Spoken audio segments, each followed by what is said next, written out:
Welcome back. ہمارے ساتھ reporter programme میں موجود ہیں گورنر پنجاب جناب سلمان تاثیر صاحب. گورنر صاحب 9/11 کے بعد سے لے کے اب تک تقریباً 9 سال گزر گئے.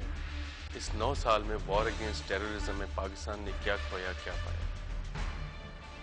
یہ تو اتنا لمبا سوال ہے، اس کا تو کم از کم 3 انٹرویوز تو صرف اس پہ ہو سکتے ہیں.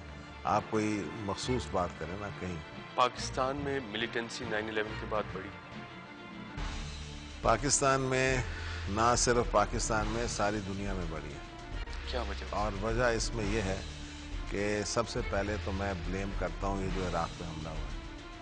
آپ نے اس سے صرف پاکستان نہیں لیکن ساری دنیا میں آپ نے ایک اینگر اور نفرت پیدا کر دی اس وجہ سے. اور اب اس کے بعد ساری دنیا نے دیکھا ہے کہ یہ بے بنیاد حملہ تھا. اس میں لاکھوں لوگ مرے اور کوئی ویپنز آف میس ڈسٹرکشن کچھ بھی نہیں نکلا، اور نہ وہاں کوئی طالبان تھا عراق میں، کچھ بھی نہیں تھا. یہ ایک امریکن خارجہ پالیسی یا امریکن پالیسی کے سب سے زیادہ اگر ٹریجک اور افسوسناک اور مس گائیڈڈ اگر کوئی ایڈونچر ہوا ہے امریکنوں کا تو یہ ہوا ہے عراق پہ حملہ. اور اس کی وجہ سے young Muslims have been radicalised all over the world.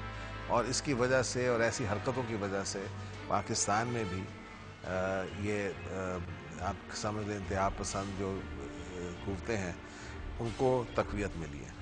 Governor صاحب، کیا آپ سمجھتے ہیں کہ ٹیررزم بذات خود ایک کیٹیگری جو ہے اس کو کریٹ کیا گیا ہے؟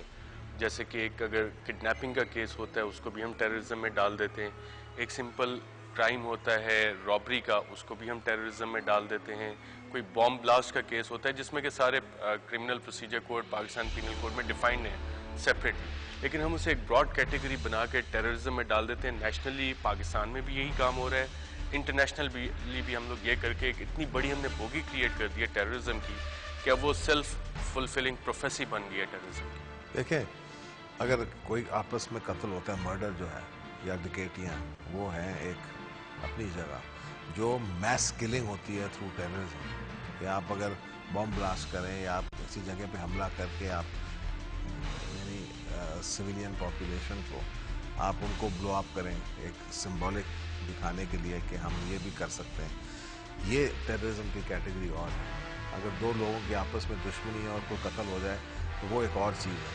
تو ہم اس کو کلاسیفائی نہیں کرتے ان دونوں چیزوں کو اکٹھے، اور کرنی بھی نہیں چاہیے. میں نہیں کہہ رہا ہوں ایک جرم دوسرے جرم سے، لیکن یہ جو میس کلنگ والا ہے ٹیررزم والا، یہ تو بالکل ہی یعنی حد سے باہر ہے. یہ تو نہ کسی مذہب میں، نہ کسی قانون میں، نہ کسی شریعہ میں، نہ کہیں بھی ایسی چیزیں جو ہیں ان کو بندہ معاف کر سکتا ہے. تو ان چیزوں پہ تو ہمیں دیکھنا پڑے گا اور سختی سے، اور ان لوگوں کو سختی سے، اور ان کو پروسیکیوٹ کر کے ان کو پھانسی لگائیں یا جو بھی سزا ان پہ، لیکن ان کے ساتھ آپ نرم رویہ نہیں اختیار کر سکتے.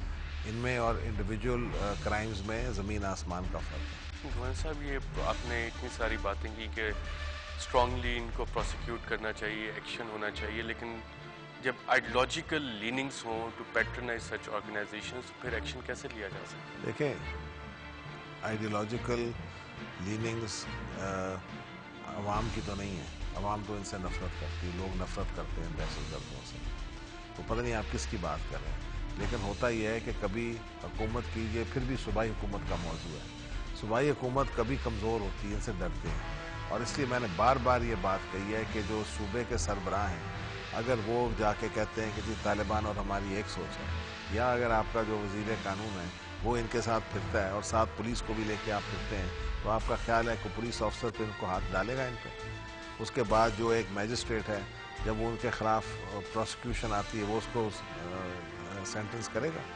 یا ایک پروسیکیوٹر، دیکھیں اٹلی میں جب مافیا کے خلاف سارا کچھ ہو رہا تھا تو اس وقت جو پروسیکیوٹر تھا اس کو بھی ماسک بناتے تھے، نقاب، جو جج تھا اس پہ نقاب، تاکہ وہ ان کو نشانہ نہ بنایا جائے. کیونکہ یہ لوگ عام رہتے ہیں نا شہروں میں، ان کے بچے ہیں، ان کی فیملی ہیں.